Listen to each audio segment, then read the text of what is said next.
제가 어릴 적 다녔던 교회가 있었습니다. 저희 동네에 있었던 교회인데 정말 작은 교회였습니다. 그 교회는 정말 많이 모였을 때 한 30명 정도 모였던 교회고, 그 건물 지붕에, 그 옥상이죠, 지붕에 비닐하우스를 쳤어요. 비닐하우스를 쳐서 거기서 예배를 드렸었던, 참 예배드리기 어려웠는데 그런데도 감사했던 것은 거기서 제 신앙이 참 많이 자랐었던 것 같습니다. 금요일 저녁만 되면 중학교 때부터 그랬습니다. 우리 전도사님하고 그 청계산에 기도원이 있었습니다. 그 기도원에 가서 밤새 기도하곤 했어요. 매주 금요일마다 청계산 기도원 가서 기도했는데, 저는 그렇게 기도원 가서 기도하는 게 참 좋았던 이유가 있습니다. 왜냐하면 가면은 그 이름이 저랑 많이 친근해서 그렇습니다. 여러분, 김동원이나 기도원이나 받침 두 개만 빼면 그냥 똑같다는 거. 한 번은 분필로 한번 김동원으로 바꿔볼까라는 생각도 해본 적이 있습니다. 고등학교 때 학교에서 나눠준 성경책이 있었는데, 여러분 이 성경책 기억나시나요? 이런 성경책이 있었습니다. 그리고 저 밑에 보면 국제 기드온 협회 드림 이렇게 돼 있었어요. 그래서 저 기드온이 뭔가 제가 그거 잘 몰라가지고 전 분명히 기도원을 잘못 쓴 것일 것이다 생각을 했습니다. 미국에서는 호텔 가면은, 인이나 호텔 가면 서랍에 다 저 성경 하나씩은 들어있죠. 역시 기드온 협회라는 곳에서 나눠주는 것입니다. 여러분, 기드온이 누구인가요? 기드온은 성경에 나오는 5번째 사사의 이름입니다. 자, 기드온을 하나님께서 큰 용사로 불러주셨습니다. 오늘 여러분에게도 하나님께서 큰 용사로 불러주시는 은혜가, 주님의 은혜가 풍성하게 넘칠 수 있기를 주님의 이름으로 간절히 축원합니다. 아멘. 첫 번째, 하나님께서 우리에게 주시는 말씀은 자신의 일에 최선을 다하라 라는 말씀입니다. 자신의 일에 최선을 다하라. 우리 다 함께 사사기 6장 1절의 말씀을 같이 읽습니다. 시작. 이스라엘 자손이 주님께서 보시는 앞에서 악한 일을 저질렀다. 그래서 주님께서는 7해 동안 그들을 미디안의 손에 넘겨주셨다. 아멘. 이스라엘 백성의 5번째 사사라는 얘기는, 여러분, 이스라엘 백성이 계속해서 죄를 지었어요.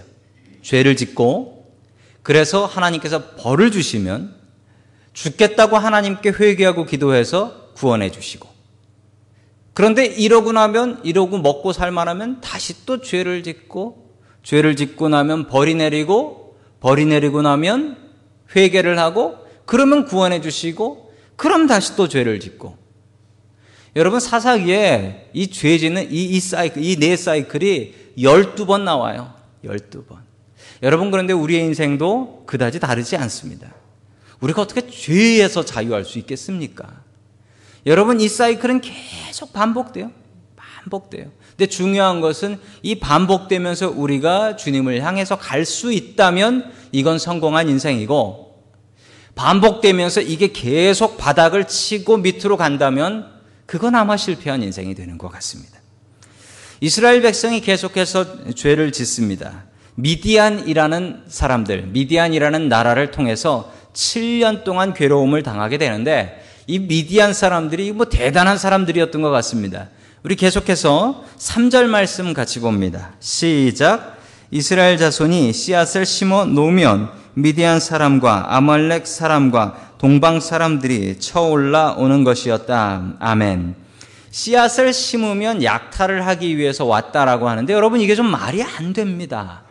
왜 말이 안 되냐면, 여러분, 약탈하는 사람이 언제 약탈하러 갑니까?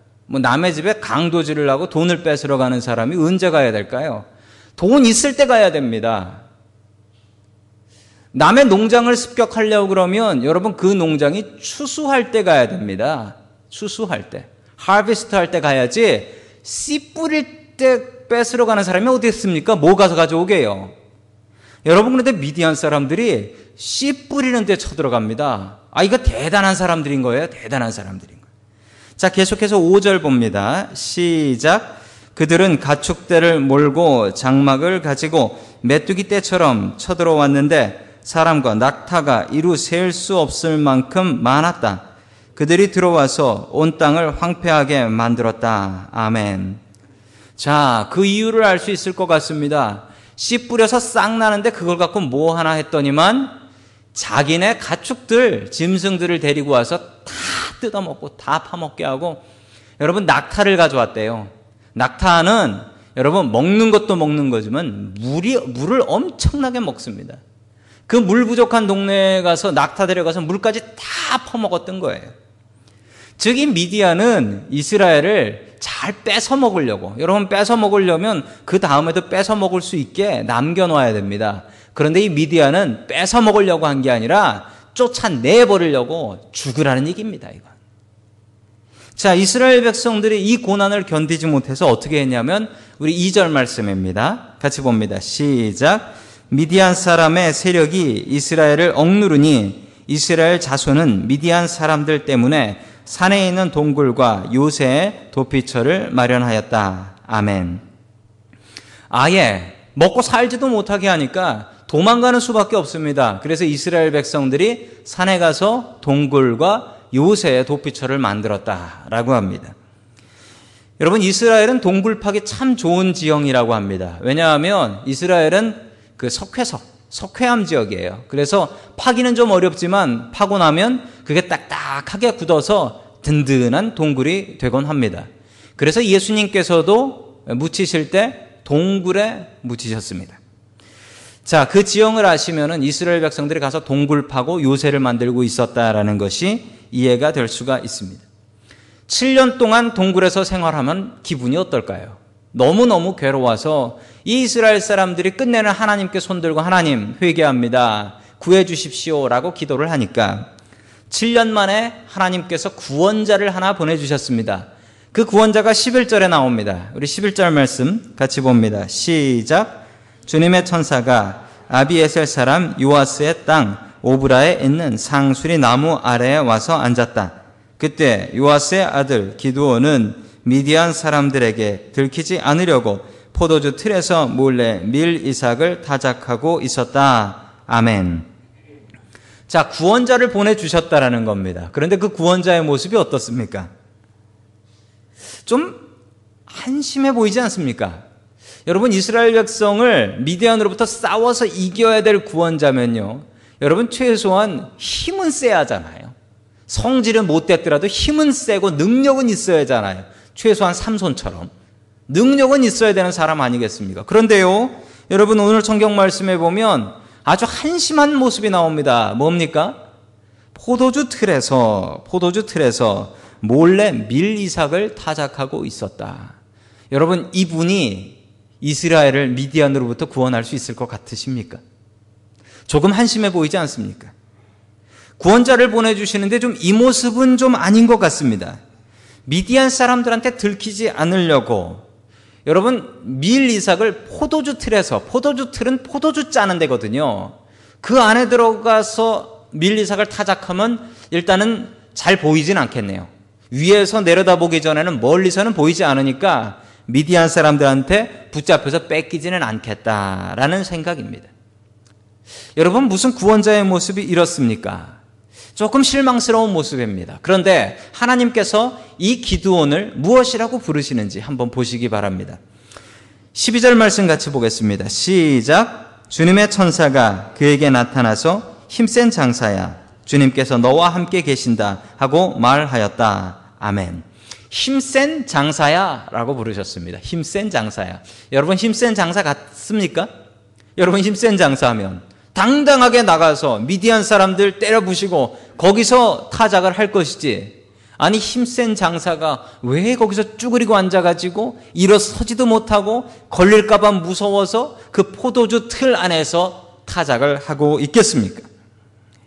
천사가 가서 이렇게 얘기했습니다. 힘센 장사야, 주님께서 너와 함께 계신다. 이렇게 얘기했어요. 아마 이 얘기를 들은 기드온은 화들짝 놀랐을 겁니다. 아니, 미디안 사람 들으면 어쩌려고 저렇게 나를 알아보고 나한테 이상한 소리를 하는가. 여러분, 하나님께서 기드온을 불러주셨는데 여러분, 기드온이 그럴 자격이 있었을까요? 제가 아는 바에 의하면 하나님께서는 사람을 선택하시는 데 있어서 실수가 없으십니다. 사람은 겉모습을 보지만 하나님께서는 사람의 중심을 보시는 분이시기 때문에 하나님의 선택에는 실수가 없습니다. 여러분, 기드온을 겁쟁이로 보지 말아주시기 바랍니다. 언뜻 보면 기드온이 겁쟁이 같아 보입니다. 그런데 당시 이스라엘 사람들과 비교해 보십시오. 기드온은 겁쟁이가 아닙니다. 여러분, 당시 이스라엘 사람들은 아까 말씀드린 대로 미디안 사람들을 피해서 산에 가서 굴 파고 요새 쌓고 거기서 살면서 내려오지도 않았습니다. 여러분, 그런데 이 기드온은 밀농사를 지었습니다. 그리고 포도주 틀에서 타작을 했습니다. 다른 모든 이스라엘 사람들이 요새에 피해 있을 때 그는 나와서 무엇인가를 했습니다. 여러분, 이게 기드온의 아름다운 자세입니다. 여러분, 우리의 삶에서 옴짝달싹하지 못할 괴로운 상황을 당할 때가 있습니다.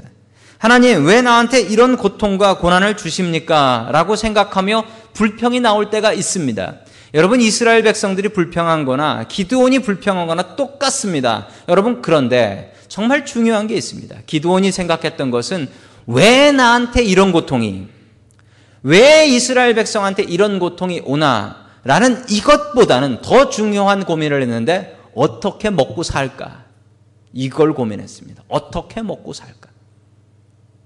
여러분, 기드온의 자세를 배우셔야 됩니다. 인생을 살다 보면 우리가 왜 이런 고통을 당하나, 왜 이런 일이 있나 괴로울 때가 있습니다. 도무지 답이 안 나올 때가 있습니다. 하나님, 내가 하나님 앞에 무슨 죄를 지어서 내가 이런 고통을 당해야 됩니까? 라고 아무리 주님께 얘기해봐야 주님으로부터 답이 돌아오지 않습니다. 여러분, 이럴 때 중요한 것은 우리가 왜를 생각하는 게 아닙니다. why가 중요한 게 아니에요. 더 중요한 것은 어떻게 살아남을까? 어떻게 이 고통을 비켜나갈까? how를 생각하는 게 맞습니다. 여러분, 어떤 사람이 이 지역에 지진이 나잖아요. 지진 나서 집더미에 깔렸다라고 생각해 보십시오. 이 사람이 그 집더미에 깔려가지고 하나님 왜 우리 집이 무너져서 내가 깔려서 이렇게 죽어갑니까? 라고 생각하는 게 건강한 질문입니까? 여러분, 그 사람이 해야 될 질문은 이겁니다. 하나님, 어떻게 내가 여기서 빠져나가 살겠습니까? 여러분, why보다 더 중요한 것은 how입니다. 이스라엘 사람들은 why를 생각했습니다. 그런데 기드온도 why를 생각했지만 why보다 더 중요한 것은 how, 어떻게 이 고통에서 벗어날 수 있을까? 그가 생각했던 것은 나가서 포도주 틀 안에서 타작하는 것이다. 여러분, 하나님께서 기드온의 이 모습이 마음에 들으셨습니다. 자신의 삶의 상황에서 불평하지 않고 내가 이 상황에서 무엇을 해야지 살 수 있을까? 그것을 생각하고 그것을 바라보고 그는 나가서 비열하다는 이야기를 들을 수 있지만 포도주 틀 안에서 타작을 했습니다. 여러분, 하나님께서 기드온을 부르셔서 이스라엘 구하는 용사로 세워주셨습니다. 그리고 기드온을 얼마나 바꿔주시는지 한번 보시겠습니다. 우리 사사기 7장 25절 말씀 같이 봅니다. 시작.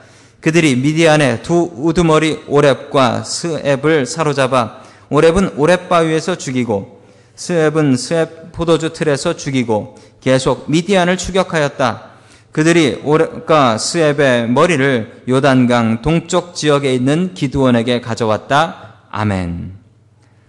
여러분, 후에 기드온이 미디안 사람들을 물리칩니다. 물리치고 그 중에 두목되는 사람을 어디서 죽여요?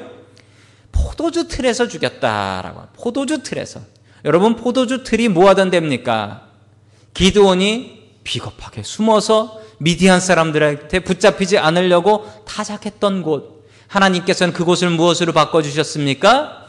승리의 포도주 틀로 바꿔주셨습니다. 여러분, 우리가 주님을 믿을 때 이런 기적과 같은 일들이 있기를 원합니다.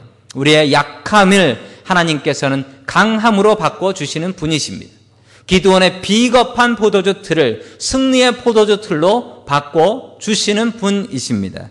여러분, 우리가 주님을 의지할 때 이런 기적이 있는 줄로 믿으시고 항상 주님 의지하시며 우리의 삶에서 최선 다하며 살아갈 수 있는 저와 여러분 될 수 있기를 주님의 이름으로 간절히 축원합니다. 아멘.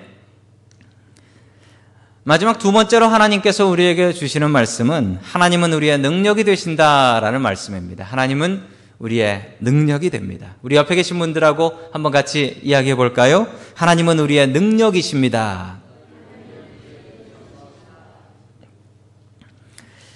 기드온은 천사를 만나자마자 기다렸다는 듯이 천사에게 따지기 시작합니다. 그 따지는 것은 바로 13절의 말씀입니다. 같이 봅니다. 시작. 그러자 기드온이 그에게 되물었다.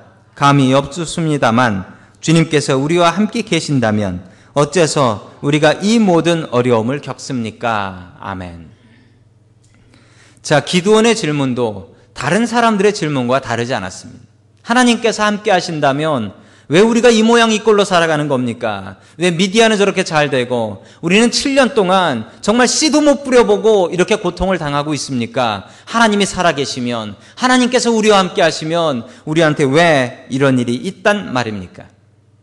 얼마 전에 보았던 구약 성경의 하박국의 고민과 같습니다. 여러분, 믿는 사람이 고통을 당합니다.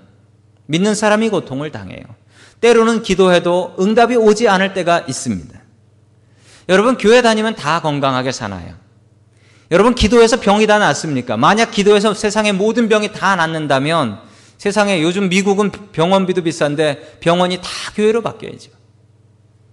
그런데 여러분, 기도해도 안 되는 병이 있습니다. 목사가 이런 얘기하면 안 되는데. 여러분, 교회 다니면 다 부자로 사나요?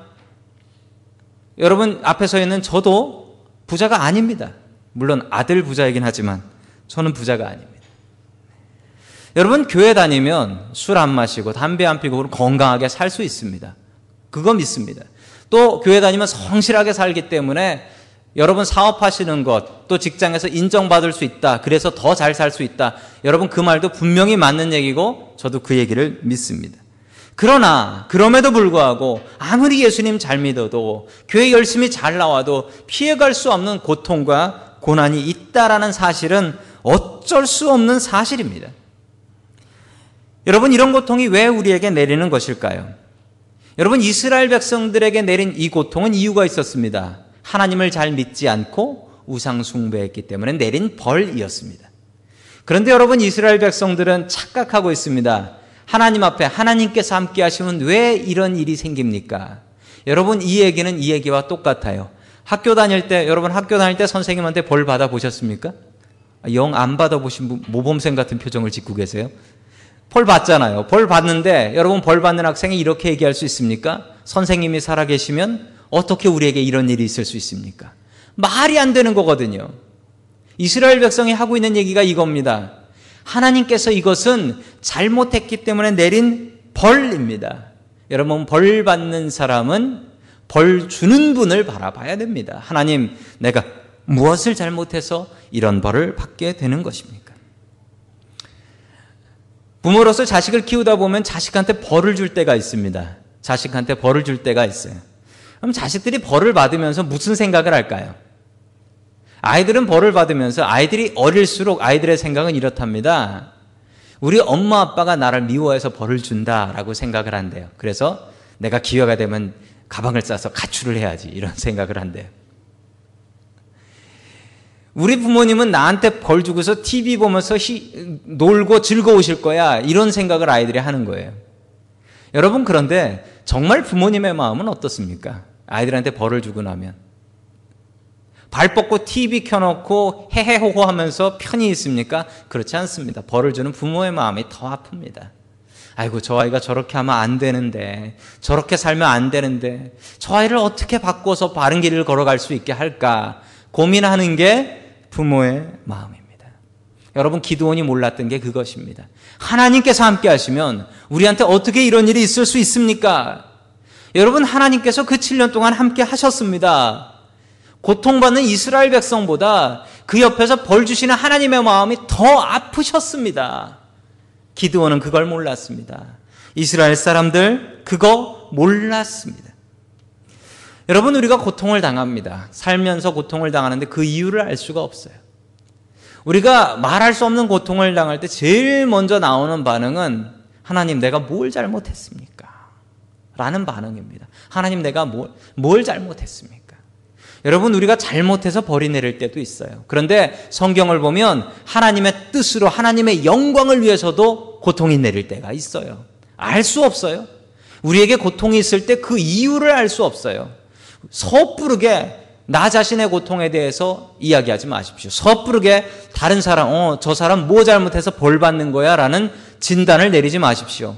그건 하나님이나 하실 수 있는 일입니다.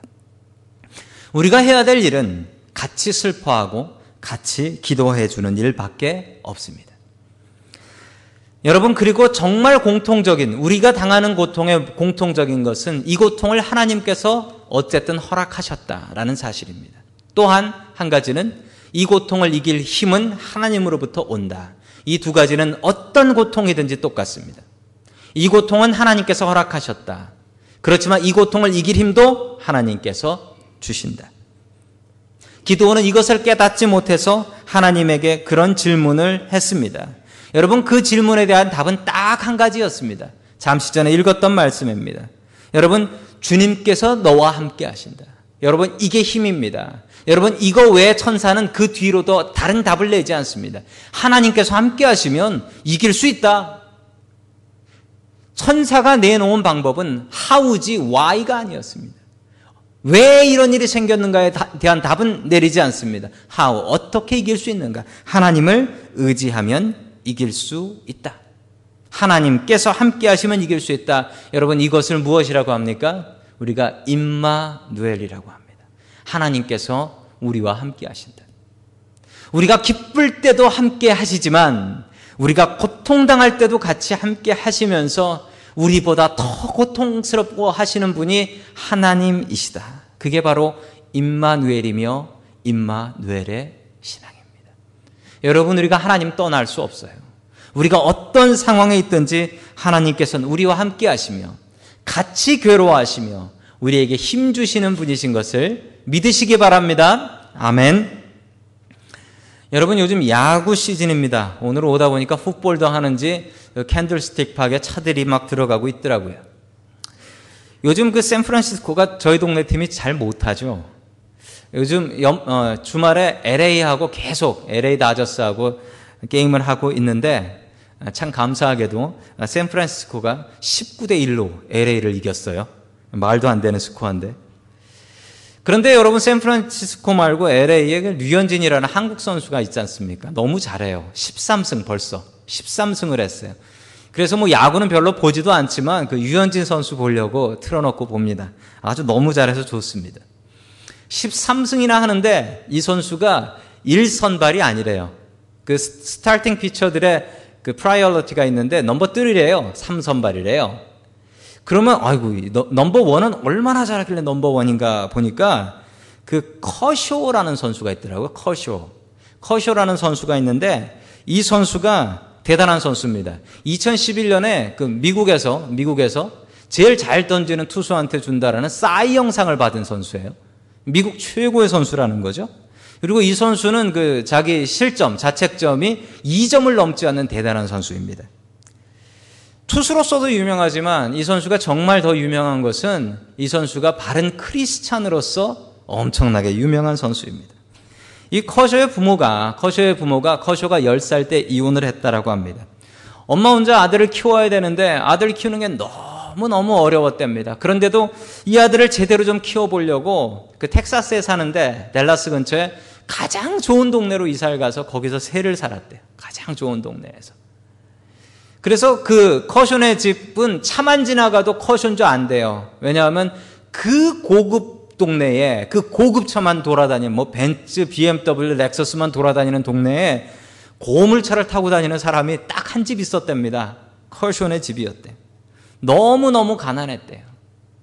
너무너무 가난했지만 거기서도 이 아이를 믿음으로 바르게 키우려고, 어머니가 대단한 믿음의 사람입니다. 키우려고 애를 쓰고 정말 아이를 키우기 위해서 안 한 일이 없었대요. 안 한 일이 없이 아이 키우려고 했고, 아이도 참 감사하게 믿음으로 잘 자랐고, 더 감사한 것은 이 아이가 자기한테 야구의 은사가 있다라는 것을 깨달았답니다.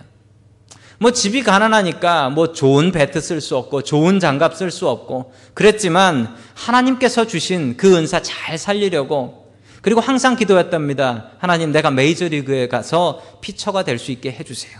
이렇게 기도했대. 하나님께서 이 기도하는 커쇼의 기도를 들어주셔서 2011년에 싸이 영상을 봤는데 21승 5패. 대단한 기록입니다. 중학교 때부터 만난 여자친구 앨런과 결혼을 해서 2010년에 결혼해서 살고 있다고 합니다. 앨런은 더 하나님을 잘 믿는 여자라고 해요. 신혼여행을 잠비아로 가게 되는데 여러분 잠비아에 이 돈 많이 버는 메이저리그 투수가 잠비아에 선교여행을 갑니다. 신혼여행을. 선교여행으로. 그리고 거기서 기가 막힌 걸 봅니다. 부모가 갖다 버린 에이즈 걸려서 죽는 아이들을 봐요. 그러고서 자기가 얼마나 감사하게 사는지, 그리고 자기가 가진 게 얼마나 많은지, 그리고 내가 가진 것이 내 거가 아니구나, 되갚아야 되는구나라는 것을 생각하여 이 잠비아에다 고아원을 짓습니다. 그리고 이 커쇼라는 선수가 다짐을 합니다. 내가 이제부터 도네이션을 할 건데 내가 스트라이크 아웃을 하나 잡을 때마다 100불씩 도네이션을 한다. 그래서 이 선수가 스트라이크 아웃을 시키면 100불이 도네이션이 됩니다. 그래서 이 선수한테는 스트라이크를 당해도 약간 덜 기분이 나쁘다는, 그래 잠비아를 도우니까. 이분이 I am second이라는 그 미국의 신앙 간증 프로그램이 있습니다. 이 프로그램에 나와서 간증을 하는데 이렇게 얘기를 했어요. 그 간증이 참 은혜가 되었습니다. 많은 사람들이 나를 지켜보고 있습니다. 나는 그래서 그들에게 대놓고 복음을 증거할 수가 없습니다. 그래서 나는 그 사람들한테 크리스찬이 어떻게 사는 것인지, 크리스찬의 삶을 보여주려고 합니다. 내가 똑바로 사는 이유는, 이렇게 사는 이유는 하나님께 영광 돌리기 위해서 예수 믿는 사람 다르구나, 이거 보여주려고 이렇게 살고 있다고 합니다. 참 어려운 상황 속에서 그 환경을 극복한 젊은 청년, 젊은 미국 사람의 이야기입니다. 하나님께서 커쇼에게 잠재력을 보시고 커쇼에게 능력을 주셨습니다. 커쇼가 하나님 의지하니까 하나님께서 커쇼의 능력이 되어 주셨습니다. 하나님께서 기드온의 잠재력을 보셨습니다. 기드온이 하나님을 의지하니까 하나님께서 기드온의 능력이 되어 주셨습니다. 여러분의 상황이 어떻습니까? 여러분의 괴로운 상황 주님 앞에 가지고 나아오십시오. 그 상황을 해결할 수 있는 분, 그 상황을 해결할 능력 주실 분도 하나님이십니다. 그 하나님 의지하면서 승리할 수 있는 저와 여러분 될 수 있기를 주님의 이름으로 간절히 축원합니다.